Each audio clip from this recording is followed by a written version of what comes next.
Bismillahirrahmanirrahim. Assalamualaikum warahmatullahi wabarakatuh. My name is Muhammad Ali Fekai bin Azman. My matric number is 2020-479-138. And my name is Muhammad Razami bin Asli. My matric number is 2020-491-592. Our presentation is about Ferdua and Fertan. Our main company is Ferdua.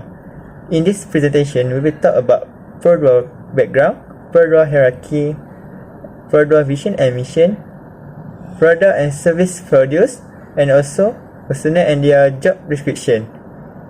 And lastly, similarity and difference between Ferdua and Proton company.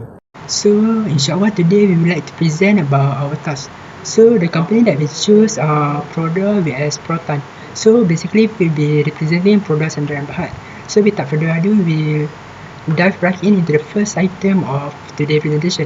So, the first item of today's presentation, we will talk about the Prodo background. So, Prodo Sandra Bahad was established in 1993.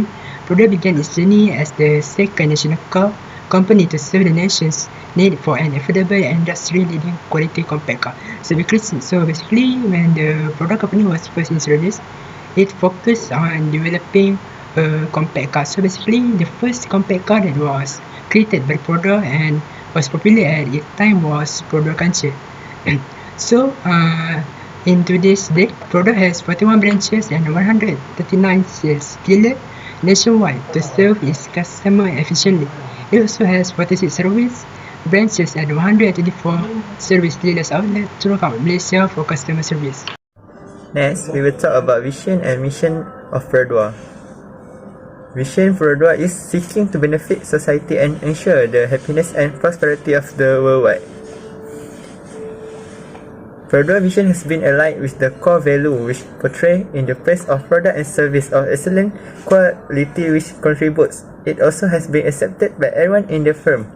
They aim to be the most preferred automotive brand renowned for product and service of excellent quality and directly portray the powerful agenda in the Ferdua vision statement.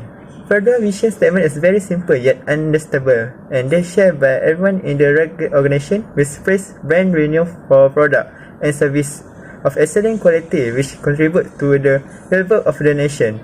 The mission is bringing complete mobility to Malaysian through practical and high-value products and service at the developed with the greatest of care.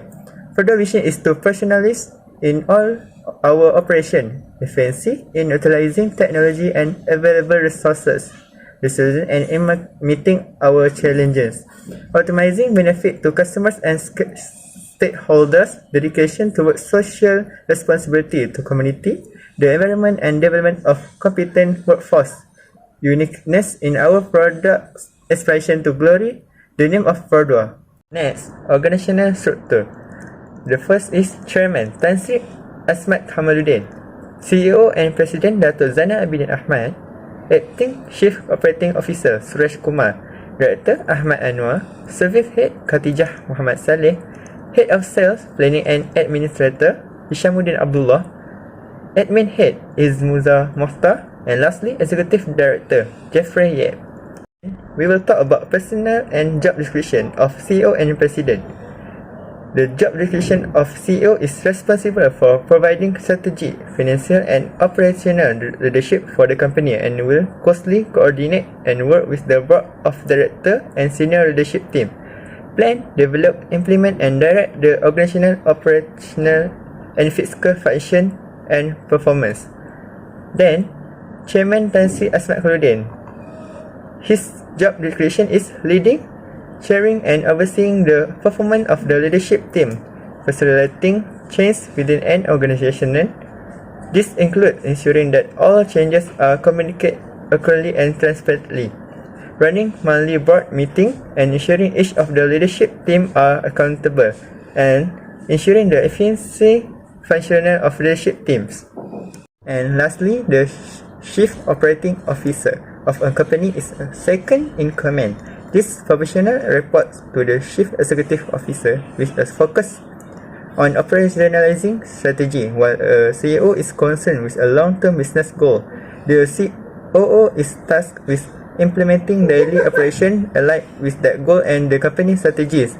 His or her individual role depends largely on the company itself and the CEO personal style.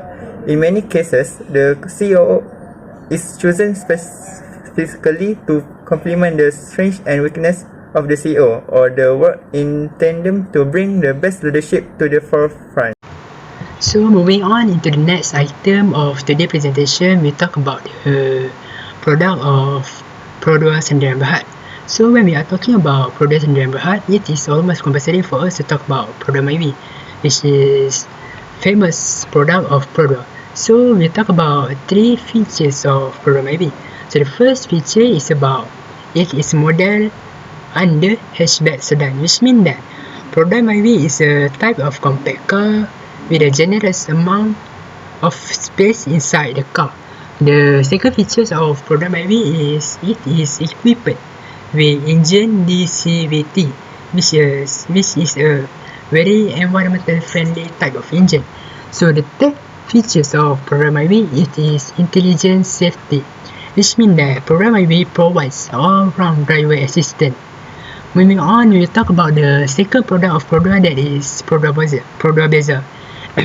So Produk Beza 3 features. We talk about the first. The Produk Beza have a compact body, which is come with an exceptional amount of space.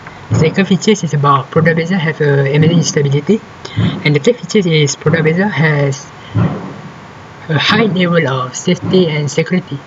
The third product of Produk that will be touched in today's highlight is Produk Alza. So the 3 main features of Produk Alza is about the Produk Alza is a perfect MPV. It also has exceptional interior, which means that interior of the car is very beautiful. And the third features of Produk Alza is about its efficiency, which means that Produk Alza is very efficient types of car. I will continue with the next slide. In this slide, we can see the similarity between both companies, which is Produk and Proton company. Even though they are 4, but they actually have the same similarity. The first similarity, which is working in the same industry, that is automotive. They both make cars for the people transportation. Next, they are also both based in Malaysia, founded by Malaysian people. Lastly, that is very common in the company, which is have a partnership with company from Japan. Proton partnership is Mitsubishi, while Produk partnership with Daihatsu. And we will talk about difference between Produk and Proton company. Produk only serve in area of Malaysia, Brunei, Darussalam, Mauritius, Seychelles and Sri Lanka, while Proton areas serve is worldwide because they have served for a long time in these industries, but actually their main products and service are in Malaysia. The second one, Produk operating at 70% of its full capacity to expand its market size, putting it in a better position through economies of scale. Proton's total productions were capacity at 13% of its full capacity, despite having 2 manufacturing plants running concurrently. And lastly, Produk setting their alliance with Daihatsu by maintaining their equity as holding company and sales. Produk began a similar journey 10 years after Proton through a partnership with Daihatsu. In 2001, Produk strengthened their alliance with Daihatsu by maintaining their equity as the holding company and sale, but allowed Daihatsu to take majority stake in its manufacturing plants. The results speak for themselves. Within 5 years, Produk emerged as the best-selling model in Malaysia, commanding 32% of the market share. Proton need to improve the relationship with foreign partner, which is Mitsubishi, because they began to slowly reduce Mitsubishi's equity. Proton started out in 1983 as a partnership with Mitsubishi. However, as Proton was profiting in the 90s, in fact, it peak market share of 70%. They began to slowly reduce Mitsubishi equity. Here's where Proton went wrong. They keep telling themselves that doing things on their own have what keep it truly Malaysians. They removed the opportunity to learn from a more experienced company. So moving on into the last item of today's presentation, we'll talk about the recommendation that we like to make to the company. So the first recommendation that we like to make to the company is about improving their product promotion. This is to make sure that the customer are aware of the new product or new version of the car. The second recommendation we would like to make is because the trend of the marketing tool has changed drastically into the digital era, and the growth of technology and the impact of service quality is need to be improved. So we would like to suggest that the company improve their service quality and utilizing the use of the new technology. And last and the third recommendation that we would like to make to the company is about we seriously begin exploring the market of the country. This is to make sure that the revenue of the company is at the highest level possible. And the last recommendation that I would like to make to the company is about establishing at least one more manufacturing point in order to make sure that the risk of losing the large number of will-be customer doesn't happen. Because if we depend too much on the only established manufacturing plant, there is a delay in manufacturing that we lose number of will-be customer. And that's it from us. Thank you.